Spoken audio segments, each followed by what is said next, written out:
জনগণের অর্থনৈতিক সক্ষমতা নিশ্চিত হলে রাষ্ট্র শক্তিশালী হয়, মন্তব্য প্রধানমন্ত্রীর। বন্ধ ৩ পাটকল চালু করতে চুক্তি।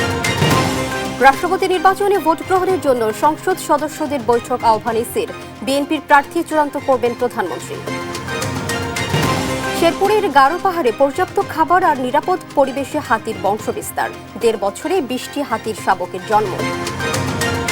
খেলাপি ঋণ আদায়ে নিলাম ব্যবস্থায় ব্যর্থ হচ্ছে ব্যাংক। আইনি দীর্ঘসূত্রতায় আটকে আছে হাজার হাজার কোটি টাকা। আদায় পদ্ধতি পরিবর্তনের তাগিদ। রাজশাহীতে শতাধিক মাদক সম্রাটদের কোটি কোটি টাকার সম্পদ জব্দে চলছে অভিযান। তালিকা করে হচ্ছে অনুসন্ধান, সমন্বিত উদ্যোগের পরামর্শ। দখল ও দূষণে ধুঁকছে ফেনীর রাজাঝির দিঘি। হাঁটার রাস্তায় বসছে ৪ শতাধিক দোকান। সংস্কার করে বিনোদন কেন্দ্র স্থাপনের দাবি। এবং ২৩ বছর পর অস্ট্রেলিয়ার মাটিতে টেস্ট খেলতে নামছে বাংলাদেশ। ২ ম্যাচ সিরিজের প্রথম টেস্ট বৃহস্পতিবার ডারউইনের মারার অস্ট্রেলিয়া।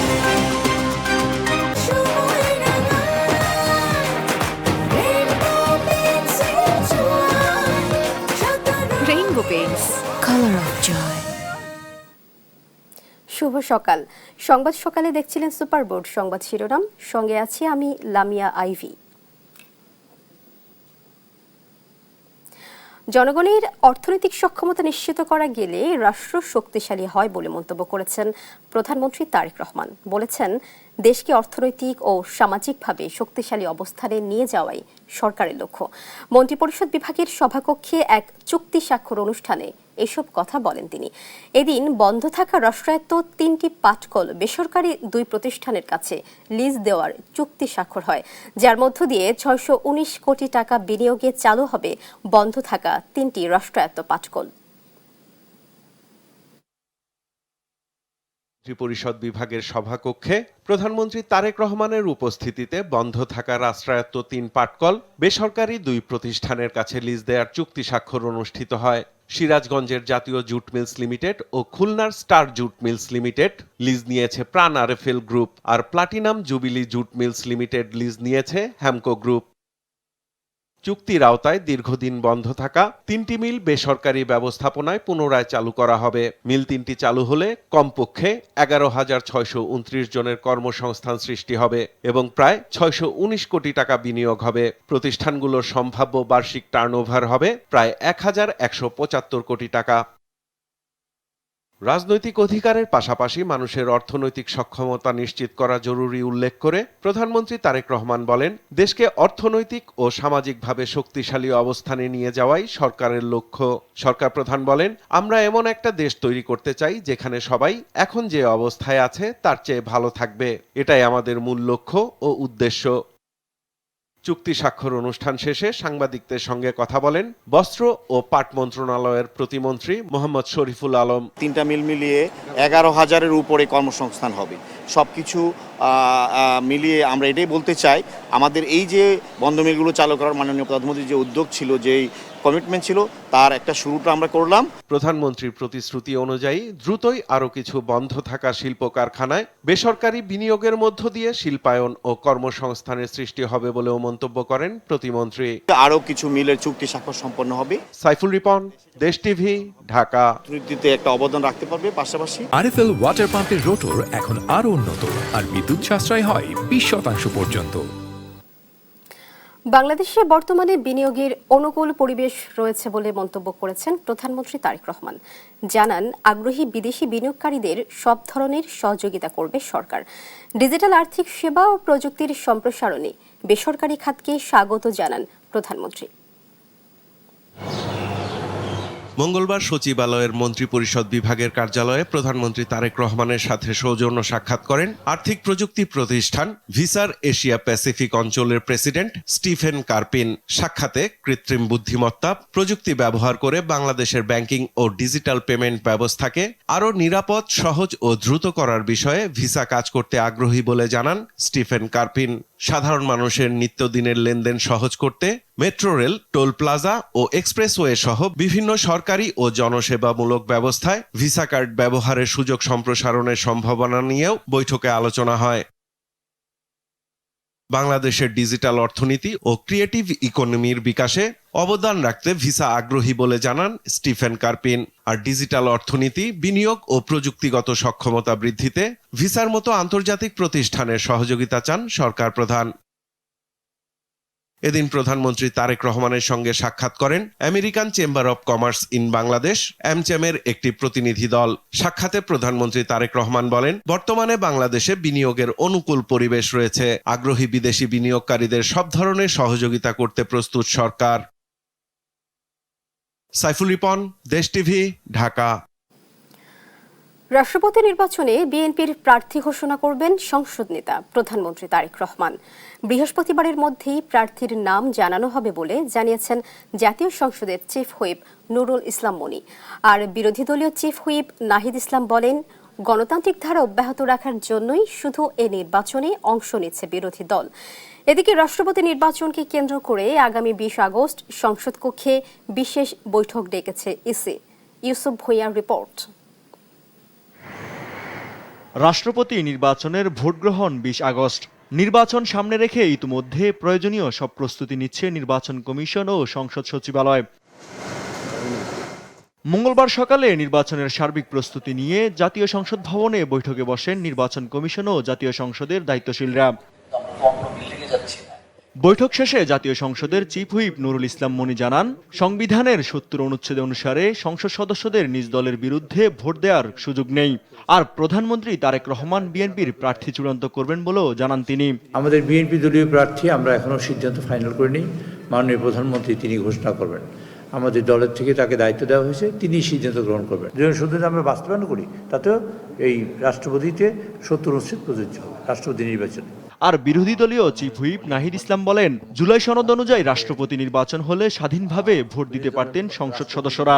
70 অনুচ্ছেদ সংস্কার করে আমরা যদি রাষ্ট্রপতি নির্বাচনটা করতে পারতাম এবং জুলাই সনদ অনুযায়ী কিন্তু রাষ্ট্রপতির ক্ষমতাও অনেকগুলো জায়গায় বৃদ্ধি পাওয়ার কথা ছিল, তাহলে আমরা আসলে একটা আসলেই নতুন বাংলাদেশ, গণতান্ত্রিক বাংলাদেশ, ক্ষমতার ভারসাম্য এবং যেই রাষ্ট্রপতি যিনি নির্বাচিত হয়ে আসতেন তিনি আরো অনেক বেশি সম্মানিত হতেন। জাতীয় সংসদে বৈঠক শেষে নির্বাচন ভবনে ব্রিফ করেন নির্বাচন কমিশন সচিব আক্তার আহমেদ। জানান, রাষ্ট্রপতি নির্বাচনের প্রাথমিক ফলাফল ঘোষণা করা হবে সংসদ অধিবেশন কক্ষেই, পরে গেজেট প্রকাশ করবে কমিশন। অধিবেশন কক্ষে মাননীয় সংসদ সদস্যরা তারা স্ব অবস্থানে তাদের আসনে বসবেন। আমরা যারা সহায়ক কর্মকর্তা থাকব, আমি সহ আমরা তাদের কাছে তাদের ব্যালট পেপারটা পৌঁছে দেব। পৌঁছে দেওয়ার পরে তারা যারা মনোনীত তাদের প্রার্থীকে স্বাক্ষর করে চিহ্নিত করে সামনে 3টা ব্যালট বক্স রাখার কথা বলা হয়েছে। 3টা ব্যালট বক্সের যে কোনোটাই তারা ভোট কাস্ট করবেন। 1991 সালের পর আবারও রাষ্ট্রপতি পদে নির্বাচন হচ্ছে। ভোট গ্রহণ সরাসরি সম্প্রচারের কথাও জানান ইসি সচিব। লাইভ টেলিকাস্ট ওখান থেকে করা হবে এবং আপনাদের সংবাদকর্মীদের বোধহয় বসার ব্যবস্থা রাখা হবে। ইউসুফ ভুঁইয়া, দেশ টিভি, ঢাকা। আজ বিশ্ব হাতি দিবস। বিলুপ্তির ঝুঁকিতে থাকা বন্য হাতি রক্ষায় যখন বিশ্বজুড়ে নানা উদ্যোগ, তখন শেরপুরের গারো পাহাড়ে মিলছে আশার খবর। গত 1.5 বছরে এই পাহাড়ে জন্ম নিয়েছে প্রায় 20টি হাতির শাবক। বনে পর্যাপ্ত খাবার আর নিরাপদ পরিবেশ থাকায় হাতির দল এখানেই বংশবিস্তার করছে বলে জানিয়েছে বন বিভাগ। তবে হাতির এই আবাসস্থল রক্ষায় কার্যকর উদ্যোগ চান স্থানীয়রা। শেরপুরের মধুটিলা, রাংটিয়া ও বালিজুরি রেঞ্জের আওতায় প্রায় 25,000 একর বনভূমি। এর মধ্যে বালিজুরি রেঞ্জের বেশ কিছু এলাকায় এখনও টিকে আছে গভীর বন। বছরের বেশিরভাগ সময় কয়েকটি হাতির দল অবস্থান করে এই এলাকায়। গত 1.5 বছরে এই পাহাড়ে জন্ম নিয়েছে 20টি হাতির শাবক। স্থানীয়রা বলছেন, গহীন পাহাড়ে গেলে প্রায় দেখা মেলে হাতির শাবকের। হাতি এখন বর্তমানে 16টা বেশি, অন্যান্য বছরের চায় হাতির সংখ্যা অনেক বেশি, অত্যাচার কম। দাবার খায়, হাতি বাচ্চা দিছে 10-15টা। এখন ওই ভয়ে তো আমরা কত সময় যাই, কত সময় যাইনি। এখন হাতি আসে বাচ্চা দিছে 10-15টাই। ঘন জঙ্গল আর পর্যাপ্ত খাবার থাকায় বালিজুরি এলাকায় বারবার ফিরে আসে হাতির দল। সম্প্রতি কয়েকটি পালে শাবকও দেখা গেছে বলে জানান রেঞ্জ কর্মকর্তা। নিরাপদ আবাসস্থল এর কারণে এখানে হচ্ছে যে বন্য হাতির হচ্ছে যে প্রজননটা হচ্ছে যে বেড়ে গেছে। আমি বিগত 2 বছরে এখানে প্রায় হচ্ছে যে 10 থেকে 15টি হচ্ছে যে বন্য হাতির বাচ্চা প্রসব করার হচ্ছে ঘটনার প্রমাণ পেয়েছি। বন বিভাগের মতে হাতির সংখ্যা বেড়ে যাওয়া গারো পাহাড়ের জীববৈচিত্র্যের জন্য ইতিবাচক বার্তা। তবে বন ধ্বংস হলে বিপন্ন হতে পারে এই প্রাকৃতিক ভারসাম্য। আমাদের এখানে বনটা ভালো আছে। আপনারা যদি এখন দেখেন যে এই মুহূর্তেও শেরপুরে 200-র অধিক হাতি কিন্তু রয়েছে এবং সেই হাতিগুলো কিন্তু বনের ভিতরে আছে। তারা কিন্তু কৃষকদের যে জমি, সেই জমির কোনো ক্ষতি করছে না। বিশ্ব হাতি দিবসে গারো পাহাড়ে নতুন শাবকের আগমন যেন প্রকৃতির কাছ থেকে পাওয়া আশার বার্তা। এই ধারা ধরে রাখতে বন দখল ও ধ্বংস বন্ধ, বন খেকোদের বিরুদ্ধে ব্যবস্থা এবং কার্যকর প্রশাসনিক উদ্যোগ চান স্থানীয়রা। তামিম মাহবুব, news desk, Desh TV. Hallmark থেকে বেক্সিমকো, সোনালী ব্যাংক থেকে জনতা ব্যাংক, খেলাপি ঋণ আদায়ে নিলাম প্রক্রিয়ায় সফল হতে পারেনি কেউ। প্রায় 30,000 কোটি টাকার খেলাপি ঋণ আদায়ে বেক্সিমকোর একাধিক কারখানা, জমিসহ বিভিন্ন সম্পদ নিলামে তুললেও একজন ক্রেতাও পায়নি জনতা ব্যাংক। ফলে মামলা, নিলাম আর আইনি প্রক্রিয়ার দীর্ঘসূত্রতায় আটকে আছে হাজার হাজার কোটি টাকা। বিশেষজ্ঞরা বলছেন, বড় শিল্প গোষ্ঠীর খেলাপি ঋণ আদায়ে শুধু নিলাম নয়, পুরো আদায় ব্যবস্থাকেই নতুন করে সাজাতে হবে। সাদিয়া লাবনীর প্রতিবেদন। হলমার্ক কেলেঙ্কারি দেশের ব্যাংক খাতের ইতিহাসে সবচেয়ে আলোচিত ঋণ জালিয়াতির এই ঘটনা ঘটে 2012 সালে। সোনালী ব্যাংকের রূপসা শাখা থেকে ভুয়া এলসি এবং নথিপত্র জালিয়াতের মাধ্যমে প্রায় 4,000 কোটি টাকা আত্মসাৎ করে হলমার্ক গ্রুপ। বিশাল অঙ্কের খেলাপি ঋণ উদ্ধারের অংশ হিসেবে হলমার্ক গ্রুপের কারখানা, জমি ও যন্ত্রপাতি বিভিন্ন সময়ে নিলামে তোলে সোনালী ব্যাংক। কিন্তু একটি টেন্ডারও জমা পড়েনি কখনো। অর্থ উদ্ধারে এখনও চেষ্টা চালিয়ে যাচ্ছে ব্যাংকটি। 2024 সালের 5 আগস্ট পরবর্তী সময়ে সামনে আসে এর চেয়েও ভয়ঙ্কর তথ্য। রাজনৈতিক প্রভাব আর ক্ষমতার দাপটে নামে বেনামে ব্যাংকের 1/3 অর্থই লুট করে নিয়েছে প্রভাবশালী কয়েকটি গোষ্ঠী। নিয়ম নীতিকে পাশ কাটিয়ে দেয়া এসব ঋণের বড় অংশই এখন খেলাপি। এমনই এক প্রভাবশালী গোষ্ঠী পতিত সরকারের প্রধানমন্ত্রীর উপদেষ্টা সালমান এফ রহমানের বেক্সিমকো। প্রতিষ্ঠানটির কাছে জনতা ব্যাংকের ঋণ 30,000 কোটি টাকার কাছাকাছি। বিপুল এ অর্থ উদ্ধারে বেক্সিমকোর একাধিক কারখানা, জমি এবং রাজধানীর ধানমন্ডিতে অবস্থিত বেল টাওয়ার নিলামে তোলে ব্যাংকটি। কিন্তু একজন ক্রেতাও পায়নি তারা। উল্টো নিলামের বিরুদ্ধে রিট আবেদন করেছে বেক্সিমকো। নিলামটা আমরা শেষ পর্যন্ত অ্যাক্টিভিশনে যেতে পারিনি। ওটা নিলামের এগেইনস্টে তারা রিট করেছিল। সেই রিটটা ভ্যাকেট করার জন্য আমরা চেষ্টা করছি। ভ্যাকেট করে এখন জানেন আমরা মামলা দায়ের করে দিয়েছি। মামলার একটা স্টেজ আছে, এটা আবার নিলামে উঠবে, তখন কোর্টের মাধ্যমে নিলামটা হবে। রিট আমরা সবসময় বলি, রিটটা একটা আমাদের জন্য এই ব্যাংকের যে টাকা রিকভারির ক্ষেত্রে এটা একটা বড় ধরনের প্রতিবন্ধকতা। বাংলাদেশ ব্যাংক বলছে, ঋণ আদায়ে আদালতের নির্দেশ মেনেই চলবে পরবর্তী কার্যক্রম। নিলাম একটা আইনি প্রসেস অনুসরণ করেই নিলাম ডাকা হয়েছে, কিন্তু নিলামে তারা গ্রাহক ক্রেতা পায়নি। স্বাভাবিকভাবে এখন এই পরিমাণ কলকারখানা, তো ব্যাংক তো আর কলকারখানা পরিচালনা করবে না।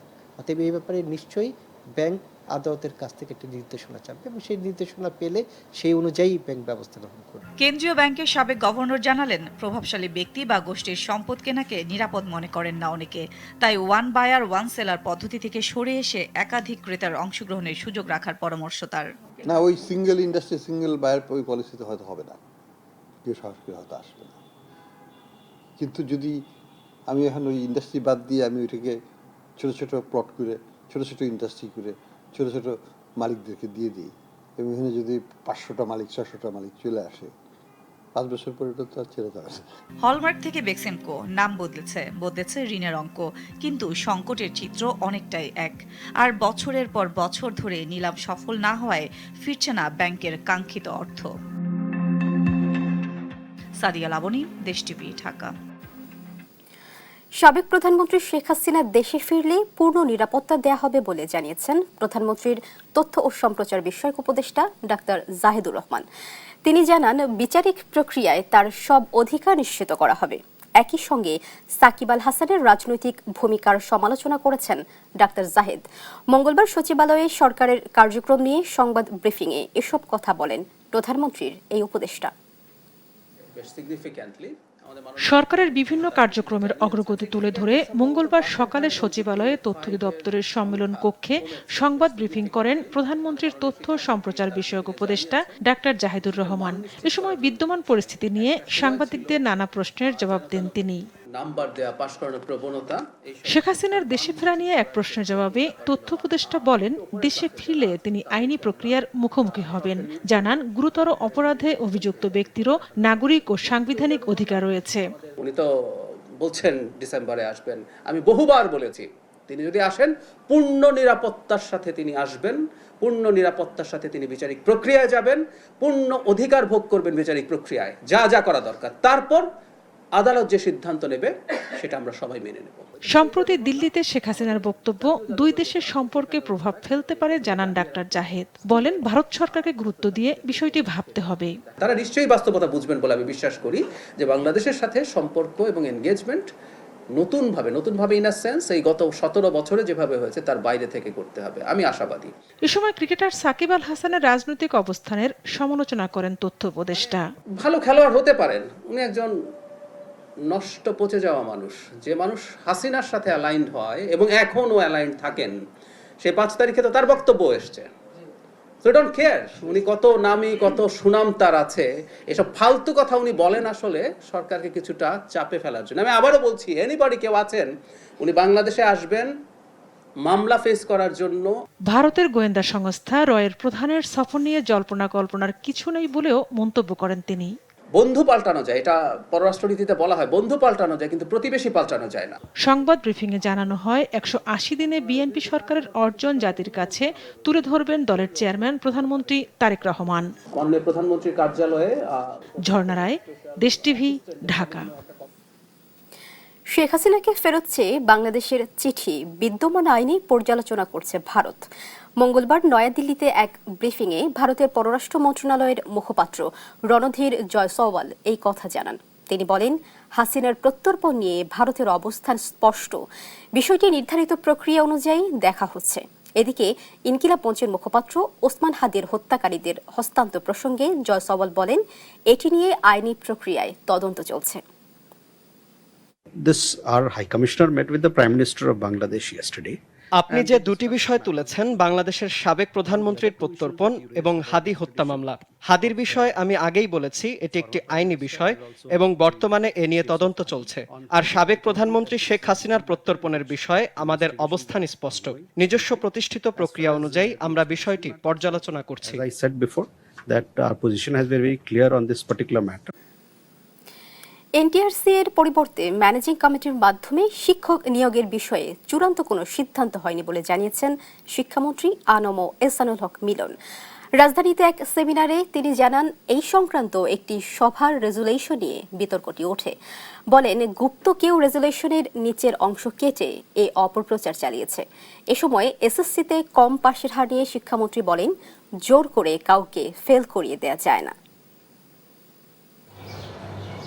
সম্প্রতি বেসরকারি শিক্ষকদের নিয়োগ পদ্ধতি নিয়ে বিতর্ক সামনে আসে। শিক্ষা মন্ত্রণালয়ের একটি রেজলিউশনে উল্লেখ করা হয়, এনটিআরসি এর মাধ্যমে শিক্ষক নিয়োগ না হয়ে নিয়োগ হবে ম্যানেজিং কমিটির মাধ্যমে। সামাজিক যোগাযোগ মাধ্যমে সরকারের এমন সিদ্ধান্তের কথা ছড়িয়ে পড়লে শিক্ষক শিক্ষার্থীরা আন্দোলনের ডাক দেন। বিষয়টি পরিষ্কার করেন শিক্ষামন্ত্রী আ.ন.ম এহসানুল হক মিলন। মঙ্গলবার রাজধানীতে এক সেমিনারে তিনি জানান, এ সংক্রান্ত কোনো সিদ্ধান্ত চূড়ান্ত হয়নি। একটি বিষয়ে সিদ্ধান্ত নিতে হলে এটা আলোচনা হবে আলোচনার টেবিলে, সেখান থেকে রেজুলেশন হয়ে আমার কাছে আসবে। সেই রেজুলেশনের সিদ্ধান্ত কি মন্ত্রীর সিদ্ধান্ত, এটা কি রাষ্ট্রীয় সিদ্ধান্ত, এটা কি প্রধানমন্ত্রীর সিদ্ধান্ত, এটা কি দলীয় সিদ্ধান্ত? মন্ত্রী বলেন, রেজুলেশনের একটি অংশ কেটে সামাজিক যোগাযোগ মাধ্যমে ছড়িয়ে দিয়ে এই অপপ্রচার চালানো হচ্ছে। একটি মিটিং এর রেজুলেশনের আলোচনার জায়গাটুকু কেটে কোন গুপ্ত এক লোক মন্ত্রণালয় থেকে আলোচনায় যতটুকু হয়েছে অতটুকু কেটে দিয়েছে, কিন্তু তার নিচে যে রয়েছে মাননীয় মন্ত্রী সেটাকে দেখবেন, পরীক্ষা নিরীক্ষা করবেন, তারপরে সেইটার প্রজ্ঞাপন জারি হবে। এছাড়া শিক্ষামন্ত্রী আরো বলেন, এবার এসএসসি পরীক্ষায় যে শিক্ষার্থীরা ভালো ফলাফল করতে পারেনি তাদের হতাশ না হয়ে পড়াশোনায় মনোযোগী হতে হবে বলেন। জোর করে কাউকে ফেল করানো যায় না। ড্রপ করেছে গত 19 বছরের মধ্যে সবচেয়ে বেশি ড্রপ করেছে। মানে আই ডোন্ট আন্ডারস্ট্যান্ড, ড্রপ কি করানো যায়? জোর করে কি রেজাল্ট ফেল করানো যায়? জোর করে কি পাস করানো যায়? This is a real story, facts. আমাদের ছেলেমেয়েরা লেখাপড়া করবে, তারা অনেকেই ভালো করতে পারেনি, সেই দায় দায়িত্ব কি আমি শুধু এই ছাত্রছাত্রীদের দেবো, না আমি নিজের কাজে নেব? যেসব স্কুলে একজন পরীক্ষার্থীও পাশ করতে পারেনি সেসব স্কুলের বিরুদ্ধে ব্যবস্থা নেওয়া হবে বলে জানান শিক্ষামন্ত্রী। নিয়াজ মোর্শেদ, দেশ টিভি, ঢাকা। জুলাই গণঅভ্যুত্থান দমনে তৎকালীন প্রধানমন্ত্রী শেখ হাসিনার সরাসরি নির্মম নির্দেশনার প্রমাণ পেয়েছে আন্তর্জাতিক অপরাধ ট্রাইব্যুনালের প্রসিকিউশন টিম। আন্দোলনকারীদের বাড়িঘর, ব্যবসা প্রতিষ্ঠানে আগুন দেয়া এবং হেলিকপ্টার ব্যবহারের নির্দেশ দিয়েছিলেন তিনি। মঙ্গলবার ট্রাইব্যুনাল 2-এ ওবায়দুল কাদের ও হাসান মাহমুদের সঙ্গে শেখ হাসিনার সেই ফোনালাপ প্রমাণ হিসেবে উপস্থাপন করা হয়। ফরেনসিক ল্যাবে পরীক্ষিত এ অডিও জুলাই আগস্ট গণহত্যার অন্যতম অকাট্য দলিল বলে দাবি প্রসিকিউশনের। 24 জুলাই আগস্টের সেই তপ্তদিন, বাতাসে তখন বারুদের গন্ধ আর পিচ ঢালা রাজপথে তাজা রক্তের দাগ। অধিকারের দাবিতে বুক চিতিয়ে দাঁড়িয়েছিল দেশের তরুণ প্রজন্ম, আর তাদের দমনে পর্দার আড়াল থেকে কতটা ভয়ঙ্কর নীল নকশা সাজানো হয়েছিল তার প্রমাণ মিলল খোদ তৎকালীন সরকার প্রধানের কথোপকথনে। পারবে না, আর এমনি র্যাবে বলেছে হেলিকপ্টার দিয়ে ওখানে বিজিবি বলছে যেতে বিজিবি। বিচারপতি নজরুল ইসলাম চৌধুরী নেতৃত্বাধীন 3 সদস্যের বিচারিক প্যানেলের সামনে প্রসিকিউশন যখন একটি কল রেকর্ড শোনান, তখন আদালত কক্ষে নেমে আসে পিনপতন নীরবতা। সাবেক প্রধানমন্ত্রী শেখ হাসিনার সঙ্গে ওবায়দুল কাদের ও সাবেক পররাষ্ট্রমন্ত্রী হাসান মাহমুদের সেই ফোনালাপ, যেখানে স্পষ্ট শোনা যায় আন্দোলনকারীদের বাড়িঘর ও ব্যবসা প্রতিষ্ঠানে আগুন দেয়ার সরাসরি নির্দেশ দিচ্ছেন শেখ হাসিনা। ওরা আগুন দিচ্ছে, ওদের বাড়িঘর আছে না, আমার বসে থাকার সময় নেই। আমাদেরও বাড়ি ঘরে আগুন দিচ্ছে, ওদের বাড়ি ঘরে আগুন পাবলিক দিলে ওদের ব্যবসা প্রতিষ্ঠান কি কি আছে খুঁজে বার করুন। আকাশ থেকে হেলিকপ্টার দিয়ে গুলি ও টিয়ারশেল নিক্ষেপের ঘটনা আন্দোলন দমনে অপর মহলের যে ঠান্ডা মাথার পরিকল্পনা ছিল, এই কথোপকথন তারই প্রমাণ বলে দাবি প্রসিকিউশনের। ফরেনসিক ল্যাবে এই কল রেকর্ডের সত্যতা নিশ্চিত হওয়ার পরই তা আদালতে দাখিল করা হয়। এরকম 14টি কল রেকর্ড আমরা ট্রাইব্যুনালে জমা দিয়েছি, যে 14 জনের সাথে ওবায়দুল সাথে কথা বলছি। উনি আরো অসংখ্য কথোপকথন আমরা জব্দ করেছি আমাদের তদন্ত সংস্থা। এই কথোপকথন, প্রত্যেকটি কথোপকথনে সিআইডি থেকে ফরেনসিক টেস্ট করে রিপোর্ট জমা, এবং রিপোর্টে দেখা গিয়েছে যে এই কথোপকথনগুলো সত্য এবং তাদেরই ভয়েস। ক্ষমতার মসনদ টেকাতে রাষ্ট্রযন্ত্রকে কতটা নির্মমভাবে ব্যবহার করা হয়েছিল এই অডিও তারই এক জীবন্ত দলিল বলে দাবি প্রসিকিউশনের। জুনায়েদ আল হাবিব, দেশ টিভি, ঢাকা। সাভারের হেমায়েতপুরের শ্যামপুরে অভিযান চালিয়ে একটি 3তলা বাসা থেকে 9টি ককটেল সহ বিপুল পরিমাণ বিস্ফোরক দ্রব্য উদ্ধার করেছে ঢাকা মহানগর পুলিশের counter terrorism and transnational crime unit CTTC.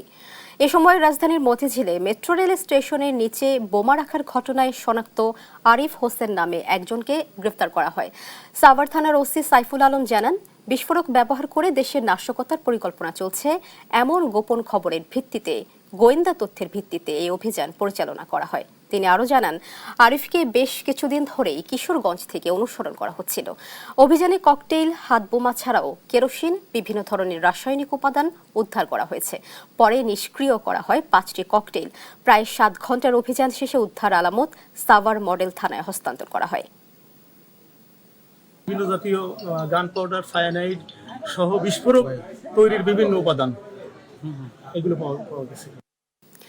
রাজশাহীতে মাদকের গডফাদারদের তালিকা হলেও নেওয়া হয় না ব্যবস্থা, ফলে অর্থবিত্তে ফুলে ফেপে উঠেছে গডফাদাররা। এবার মাদক কারবারিদের সেই সম্পদ জব্দে পদক্ষেপ নিয়েছে আইনশৃঙ্খলা বাহিনী। উত্তরাঞ্চল জুড়ে শতাধিক মাদক কারবারির সম্পদ নিয়ে চলছে অনুসন্ধান।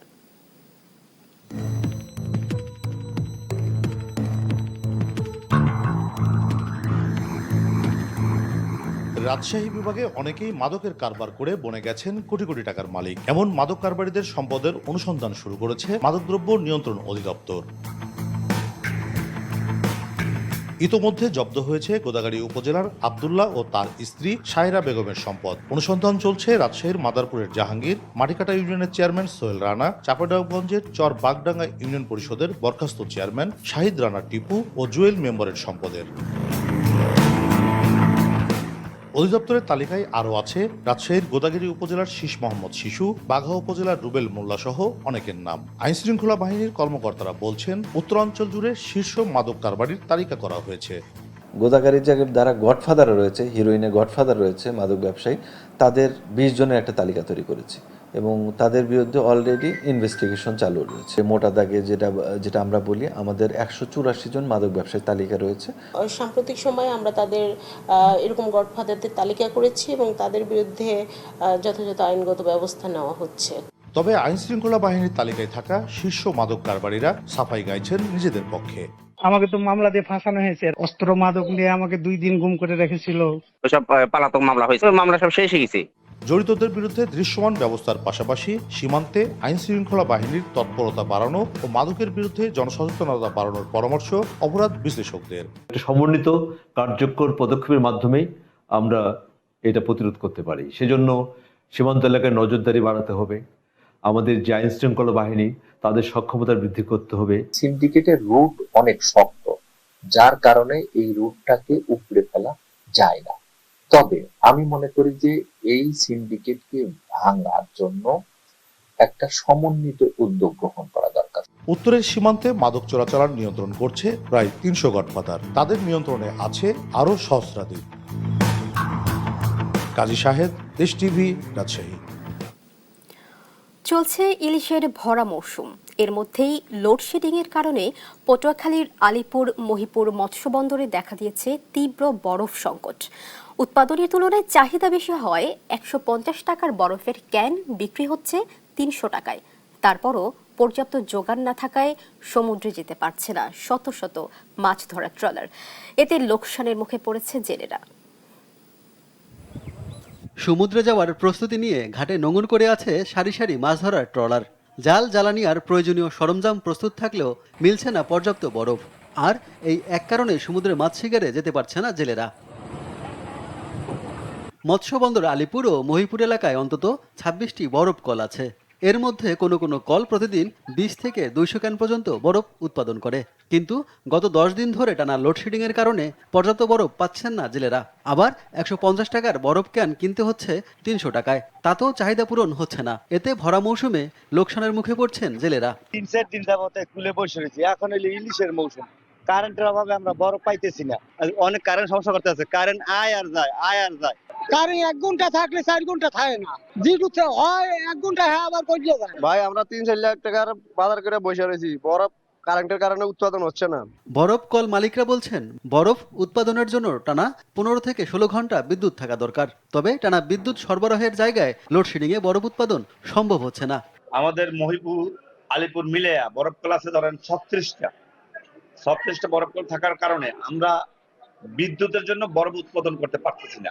আমাদের বিদ্যুৎ না হইলে আমাদের সিস্টেম লস হচ্ছে এবং কারেন্টের ক্ষতি হচ্ছে, বারবার ট্রিপ দিচ্ছে। জেলা মৎস্য কর্মকর্তা বলছে মৎস্য অর্থনীতির বড় একটি অংশ নির্ভরশীল বরফ সরবরাহের উপর। সময় মতো সমুদ্রে যেতে না পারলে এর প্রভাব পড়তে পারে মাছ আহরণ, সরবরাহ ও বাজার ব্যবস্থায়। উৎপাদনকারী যে প্রতিষ্ঠান আছে তাদের কাছ থেকে প্রকৃত সমস্যা জেনে এই সমস্যার সমাধানের উপায় সম্পর্কে অবগত হওয়ার পর আমরা সংশ্লিষ্ট কর্তৃপক্ষের সাথে আলোচনা করে সমাধানের দিকে যেতে পারবো। জ্বালানি সংকট কেটে গেলে এবং রক্ষণাবেক্ষণ কাজের জন্য বন্ধ থাকা পাওয়ার প্ল্যান্টগুলো চালু হলে লোডশেডিং এর সমস্যা সমাধান হবে বলে জানিয়েছে পটুয়াখালী পল্লী বিদ্যুৎ সমিতি কর্তৃপক্ষ। বর্তমানে জ্বালানি সংকটের কারণে সারা দেশে লোডশেডিং বিদ্যমান রয়েছে এবং যে সকল পাওয়ার প্ল্যান্টগুলো রক্ষণাবেক্ষণ কাজের জন্য বন্ধ আছে, এই সকল পাওয়ার প্ল্যান্টও দ্রুত উৎপাদনে আবার ফিরে আসবে। জেলার মোট বিদ্যুতের চাহিদা 130 মেগাওয়াট, সরবরাহ হচ্ছে 85 megawatt. Subrata Gain, news desk, Desh TV. ক্রমাগত দখল ও দূষণে ধুঁকছে ফেনী শহরের রাজাঝির দিঘি। চারপাশের হাঁটার রাস্তা দখল করে গড়ে উঠেছে 4 শতাধিক দোকান। দিঘিতে ফেলা হচ্ছে প্লাস্টিক সহ নানা বর্জ্য, অযত্নে নষ্ট হচ্ছে গাছপালা। স্থানীয়দের দাবি দ্রুত সংস্কার করে প্রাণের সঞ্চার হোক দিঘিটির। ফেনী জেলার প্রাচীন ঐতিহ্যের একটি রাজাঝির দিঘি, যা ঘিরে একসময় গোড়াপত্তন হয়েছিল ফেনী শহরের। জনশ্রুতি আছে 500 বছর আগে ত্রিপুরার এক রাজা তার কন্যার অন্ধত্ব দূর করার জন্য এই দিঘিটি খনন করেন। তবে মানুষের অবসর সময় কাটানোর এই স্থানটি হারাতে বসেছে ঐতিহ্য আর সৌন্দর্য। 100 বছর ধরে করা হয়নি সংস্কার, দিঘিতে ফেলা হচ্ছে ময়লা আর আবর্জনা। অবৈধ দখলের কারণে নেই দিঘি পাড়ের রাস্তায় হাঁটার সুযোগও। এছাড়া দক্ষিণ ও পূর্ব পাশের দুটি সড়কের বেশিরভাগই দখলে নিয়েছে হকাররা। বিষয়টি কর্তৃপক্ষের নজরে এলেও নেওয়া হয়নি কোনো ব্যবস্থাও। রাজাজি দিঘির চারপাশে স্বাভাবিকভাবে হাঁটার সুযোগ নেই। এখানে আপনি সন্ধ্যা গনিয়ে আসতেই আপনি এখানে ছিনতাইকারী থাকে, তারপর বখাটেরা উৎপাত বেড়ে যায়, তারপর আপনার কিশোর গ্যাংয়ের উৎপাত বেড়ে যায়। এখানে পরিবেশটা আরো একটু সুন্দর হলে ভালো হতো। যেমন এখানে একটা সন্ধ্যার পরে একটা মেয়ে নিরাপদে হাঁটতে পারে না। বারবার এখানে অবৈধ দখলদাররা এটা দখল করে নিচ্ছে। এখানকার যে মানুষ হাঁটা চলার যে মূল দিঘির পার, সেটি বারবার ব্যাহত হচ্ছে। চতুর্পাশে ময়লা আবর্জনা যেভাবে স্তূপ করে থাকে, প্রশাসন কিংবা ফেনী পৌরসভা কোনো কর্তৃপক্ষের এই ব্যাপারে কোনো নজর নেই। দিঘির সৌন্দর্য বর্ধনের স্বার্থে ব্যবস্থা নেওয়ার কথা জানিয়েছেন অতিরিক্ত জেলা প্রশাসক। বলেন, ঐতিহ্যবাহী দিঘিটি রক্ষায় সবার সম্মিলিত উদ্যোগ প্রয়োজন। এই ব্যাপারে আসলে সম্মিলিত উদ্যোগ দরকার। এই বিষয়ে আমাদের আলোচনা চলছে। আমরা যখন এটি সৌন্দর্য বর্ধনের কাজ, পাশাপাশি এখানে নারী পুরুষ সকলেই আসে, শিশুরা আসে, তাদের জন্য একটি পাবলিক টয়লেট নির্মাণ করা যায় কিনা, এটাও আমাদের পরিকল্পনা রয়েছে। ভ্রাম্যমাণ অবৈধ দখলদার থেকে মুক্ত করার জন্য আমরা পরিকল্পনা গ্রহণ করছি। দিঘির ময়লা আবর্জনা পরিষ্কার ও চারপাশের রাস্তা দখলমুক্ত করে বিনোদন কেন্দ্র হিসেবে গড়ে তোলার দাবি শহরবাসীর। Subrata Gain, news desk, Desh TV. কলম্বিয়ায় শক্তিশালী ভূমিকম্পে নিহতের সংখ্যা বেড়ে 254 জনে দাঁড়িয়েছে। সোমবার 7.4 মাত্রার ভূমিকম্পটি কলম্বিয়ার পশ্চিমাঞ্চলে আঘাত হানে। সবচেয়ে বেশি প্রাণহানির ঘটনা ঘটেছে পেরেইরা ও কালি শহরে। ধসে পড়া ভবনগুলোর নিচে আটকা পড়া মানুষদের বাঁচাতে উদ্ধার কাজ চালিয়ে যাচ্ছেন কর্মীরা। সহায়তার ঘোষণা দিয়েছে যুক্তরাষ্ট্র, ত্রাণ সহায়তা পাঠিয়েছে পেরু। গেল সোমবার স্মরণকালের ভয়াবহ ভূমিকম্পে কেঁপে ওঠে কলম্বিয়া। এতে সবচেয়ে বেশি প্রাণহানির ঘটনা ঘটেছে দেশটির কফি উৎপাদনকারী অঞ্চল পেরেইরা ও কালিতে। পেরেইরায় 101 জন এবং কালিতে 95 জনের মৃত্যু নিশ্চিত করা হয়েছে। ভূমিকম্পের কেন্দ্রস্থলের কাছাকাছি চেকো অঞ্চলের অনেক এলাকা এখনো বিদ্যুৎ ও অন্যান্য মৌলিক সেবা থেকে সম্পূর্ণ বিচ্ছিন্ন রয়েছে। নিখোঁজদের সন্ধানে দিনরাত উদ্ধার কাজ চালিয়ে যাচ্ছেন কর্মীরা। প্রত্যক্ষদর্শীরা জানান, ভূমিকম্পের পর শহরের দৃশ্য ছিল এক জীবন্ত দুঃস্বপ্নের মতো। কালি শহরের ধ্বংসস্তূপ থেকে এক নারীকে জীবিত উদ্ধারের পর উল্লাস প্রকাশ করেন স্থানীয়রা। তবে কালির মর্গের ধারণ ক্ষমতা শেষ হয়ে যাওয়ায় পরিস্থিতি আরো জটিল হয়ে উঠেছে। ভূমিকম্পের ফলে বন্ধ রয়েছে 6টি বিমানবন্দর। চেকো সহ বেশ কিছু অঞ্চলে বিদ্যুৎ, পানি, স্বাস্থ্যসেবা ও টেলিযোগাযোগ পুরোপুরি ব্যাহত হয়েছে। ভূমিকম্পের পর প্রায় 100টি আফটার শক রেকর্ড করা হয়েছে। হাজার হাজার মানুষ নিরাপদ আশ্রয়ের খোঁজে খোলা আকাশের নিচে অবস্থান করছেন। নতুন প্রেসিডেন্ট আবেলার্দো দেলা এসপ্রিয়েলার শপথ নেয়ার কয়েকদিন পরই এ ভূমিকম্প আঘাত হানে। তিনি ক্ষতিগ্রস্ত এলাকাগুলো পরিদর্শন করেছেন। সর্বহারা মানুষদের জন্য অর্থনৈতিক সহায়তার প্রতিশ্রুতি দিয়েছেন। সহায়তার হাত বাড়িয়ে দিয়েছে আন্তর্জাতিক সম্প্রদায়। যুক্তরাষ্ট্র জরুরি আশ্রয়, খাদ্য ও সুরক্ষার জন্য $1.5 কোটি বেশি বরাদ্দ দিয়েছে। 12 টন ত্রাণ সহায়তা পাঠিয়েছে পেরু। জান্নাতুল মাওয়া, নিউজ ডেস্ক, দেশ টিভি। বুধবার বিরল পূর্ণ সূর্যগ্রহণের সাক্ষী হতে যাচ্ছে ইউরোপ। পূর্ণ সূর্যগ্রহণ দেখা যাবে স্পেন, গ্রিনল্যান্ড, আইসল্যান্ড সহ বিভিন্ন দেশে। এই মহাজাগতিক দৃশ্য দেখতে স্পেনে প্রায় 60 লাখ মানুষের জন্য প্রস্তুত করা হয়েছে 607টি পর্যবেক্ষণ এলাকা। নাসা জানিয়েছে 12 আগস্ট সূর্যগ্রহণের পূর্ণ পর্যায়ে 2 মিনিটেরও কম সময় স্থায়ী হবে, আর এ সময় সূর্যের প্রায় 99% ঢাকা পড়বে। মহাকাশের বিরল এক দৃশ্য দেখতে প্রস্তুত স্পেন ও আইসল্যান্ড সহ ইউরোপের অনেক দেশ। 12 আগস্ট বুধবার চাঁদ পুরোপুরি ঢেকে দেবে সূর্যকে। ইউরোপের মূল ভূখণ্ডে পূর্ণ সূর্যগ্রহণ সবচেয়ে ভালো দেখা যাবে স্পেন থেকেই। তাই দেশটির বিভিন্ন অঞ্চলে এরই মধ্যে শুরু হয়েছে ব্যাপক প্রস্তুতি। গ্রিনিচ মান অনুযায়ী 3টা 34 শুরু হবে আংশিক সূর্যগ্রহণ। এরপর 5টা 46 গ্রহণ সর্বোচ্চ পর্যায়ে পৌঁছাবে, যা বিশ্বব্যাপী 6টা 34 পর্যন্ত স্থায়ী হবে। প্রায় 60 লাখ মানুষ গ্রহণ দেখতে জড়ো হতে পারেন বলে ধারণা করছে স্পেন কর্তৃপক্ষ। গ্রহণের পথ জুড়ে 660টি নির্ধারিত পর্যবেক্ষণ এলাকা তৈরি করা হয়েছে। এবারের পূর্ণ সূর্যগ্রহণ দেখা যাবে গ্রিনল্যান্ড, আইসল্যান্ড, উত্তর রাশিয়া, আটলান্টিক মহাসাগর, স্পেন এবং পর্তুগালের একটি ছোট্ট অংশ থেকে। এর বাইরে উত্তর আমেরিকা, কানাডা, ইউরোপ ও উত্তর পশ্চিম আফ্রিকার বিস্তীর্ণ এলাকায় দেখা যাবে আংশিক সূর্যগ্রহণ। আপনি যদি সৌভাগ্যবান হন এবং পূর্ণ সূর্যগ্রহণের পথে অবস্থান করেন তাহলে দেখবেন চারপাশ ধীরে ধীরে অন্ধকার হয়ে আসছে। হঠাৎ পাখিরা ডাকতে শুরু করবে, প্রাণীরা বিভ্রান্ত হয়ে পড়বে, আর চারপাশে দেখা যাবে 360 ডিগ্রি সূর্যাস্তের মতো এক অসাধারণ দৃশ্য। পৃথিবীর যেসব অংশ পূর্ণগ্রহণের বাইরে থাকবে সেসব জায়গার সূর্যের আলো থেকেই এই দৃশ্য তৈরি হবে। চাঁদ সূর্য ও পৃথিবীর মাঝামাঝি সরলরেখায় অবস্থান করলে চাঁদের ছায়ায় ঢেকে ফেলে সূর্য, তখনই পৃথিবীতে ঘটে পূর্ণ সূর্যগ্রহণ। চাঁদের ছায়ায় সূর্য যখন পুরোপুরি ঢাকা পড়ে তখন তাকে বলা হয় পাথ অফ টোটালিটি। নাসা জানিয়েছে 12 আগস্ট সূর্যগ্রহণের পূর্ণ পর্যায় 2 মিনিটেরও কম সময় স্থায়ী হবে, আর এ সময় সূর্যের প্রায় 99% ঢাকা পড়বে। Binyamin, news desk,